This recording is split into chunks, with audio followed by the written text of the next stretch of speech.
प्रणाम और स्वागत है विश्व शांति दर्शन के मंच पर। आप सुन रहे हैं नीति की लघु कहानियाँ। चैनल के जनक, चैनल के अधीष्ट हैं विश्वधर्मी प्रोफेसर विश्वनाथ दा कराड़। पूर्वांचल के राज्य में एक राजा के पास हाथियों की एक विशाल सेना थी। उसमें एक हाथी बहुत ही शक्तिशाली और युद्ध कौशल में सर्वश्रेष्ठ था। हाथी का नाम था गजराज। कई युद्धों में उसे लड़ाई के मैदान में भेजा गया था और वो सदैव विजयी होकर लौटा था। गजराज सैकड़ों और हजारों हाथियों में से राजा का सबसे प्रिय हाथी था। समय बीतता गया और धीरे धीरे गजराज बूढ़ा होने लगा। राजा ने उसे फिर युद्ध के मैदान में दोबारा नहीं भेजा, लेकिन गजराज फिर भी राजा की हाथियों की सेना का हिस्सा बना रहा, क्योंकि राजा जब भी उसे देखते थे ना तो उन्हें अच्छा लगता था। वे अपने वृद्ध हाथी को देखकर खुशी महसूस करते थे, झूम उठते थे।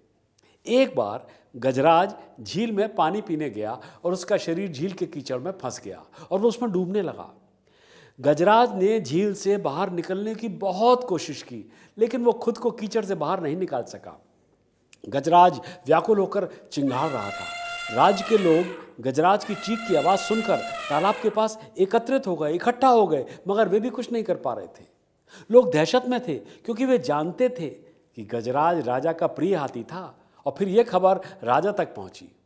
राजा वहां अपने सैन्य बल के साथ पहुंच गए और हाथी के चारों तरफ इकट्ठा होकर उसे बाहर निकालने का प्रयास करने लगे, मगर वे फिर भी कुछ नहीं कर पा रहे थे।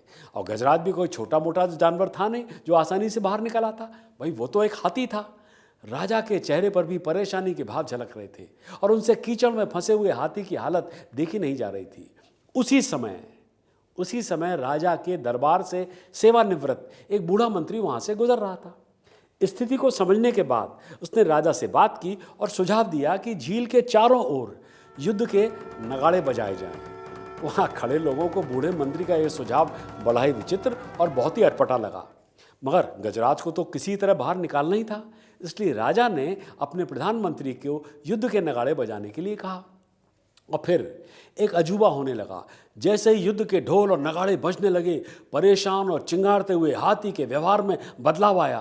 वो धीरे धीरे उठने लगा और फिर अपनी पूरी ताकत से उसने स्वयं को उस कीचड़ से बाहर निकाला। और चारों लोग खड़े हैरान थे, कहाँ से आई गजराज में ये शक्ति, ये ताकत। कहानी खत्म। आइए देखें क्या सबक सीखा हमने गजराज की इस कहानी से। यही कि दरअसल में हाथी में शारीरिक क्षमता की कमी नहीं थी, बस जरूरत थी भीतर जोश भरने की, और वो किया गया।